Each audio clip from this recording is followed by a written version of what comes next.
দীর্ঘ 17 বছর পর আনন্দ আর উল্লাসে পালিত হচ্ছে বিএনপির 47তম প্রতিষ্ঠাবার্ষিকী। এই 17 বছর মানিকগঞ্জের এই নেতাকর্মীরা ছিল একটা কুটঘাসার মধ্যে, আর সেই কুটঘাসা থেকে বেরিয়ে এসে তারা কিন্তু একটা আনন্দ গণপরিবেশে ব্যানার ফেস্টুন নিয়ে তারা কিন্তু এখানে এই আনন্দ প্রতিষ্ঠাবার্ষিকীতে করছেন। উদ্দীপনার মধ্য দিয়ে খণ্ড খণ্ড মিছিল নিয়ে ওয়ার্ড, ইউনিয়ন ও উপজেলা ও জেলা নেতাকর্মীরা শহরের বিজয় মেলা মাঠের সামনে জড়ো হয়।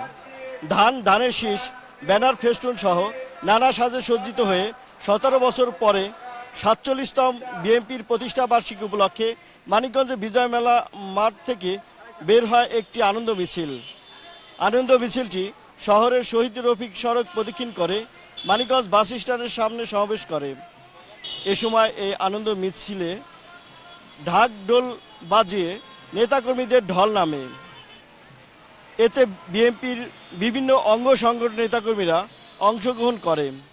এ সময় পুরো মানিকগঞ্জ শহর উৎসবের রূপ নেয়।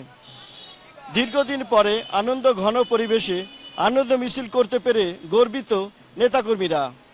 ফ্যাসিবাদী শেখ হাসিনা সরকারের কথা উল্লেখ করে সামনের দিনগুলোতে নেতাকর্মীদের সংঘবদ্ধ রেখে নির্বাচনে বিজয়ী হওয়াটা প্রত্যাশা মানিকগঞ্জ জেলা বিএনপির নেতাকর্মীদের।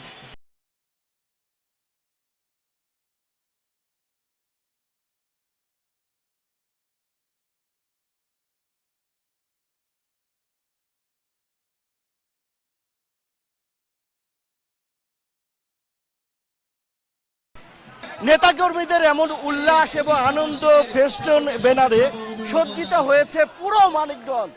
প্রত্যেকটা উপজেলা, জেলা এবং ওয়ার্ড থেকে নেতাকর্মীরা হাজির হয়েছে এই মানিকগঞ্জ শহরে। মোহাম্মদ ইউসুফ আলী।